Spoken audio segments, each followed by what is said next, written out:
కానీ ఇవాళ పిల్లలు అమ్మ నాన్న తిడితే సూసైడ్, ఫెయిల్ అయితే సూసైడ్, జాబ్ దొరకకపోతే సూసైడ్, ఇక్కడ నానికి ప్రాబ్లం వస్తే suicide. Suicide last option. Suicide మార్గం లేదు, మార్గం తీయాలే. ఎంత దౌర్జన్యం ఛత్రపతి శివాజీ మహారాజ్ సమయంలో ఉండే తమ్ముళ్ళారా. ఎవరైనా ఔరంగజేబ్ సైన్యంకి దొరికితే తల నరికెట్టి అట్లాంటి సమయంలో కూడా యుద్ధం చేసిండు మన ఛత్రపతి శివాజీ మహారాజ్.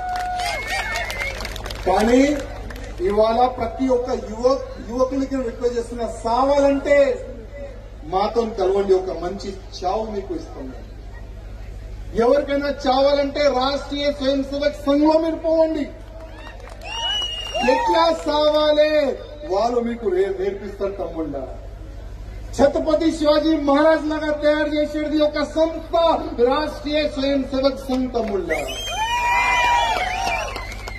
ఎంతో మంది ఇవాళ ప్రధానమంత్రి మోదీ గారు ఎక్కడి నుంచి వచ్చినా అదే రాష్ట్రీయ స్వయం సేవక్ సంఘ్ నుంచి వచ్చిన మనకు ప్రధానమంత్రి దొరికిండు నరేంద్ర మోదీ గారు తమ్ముళ్ళ.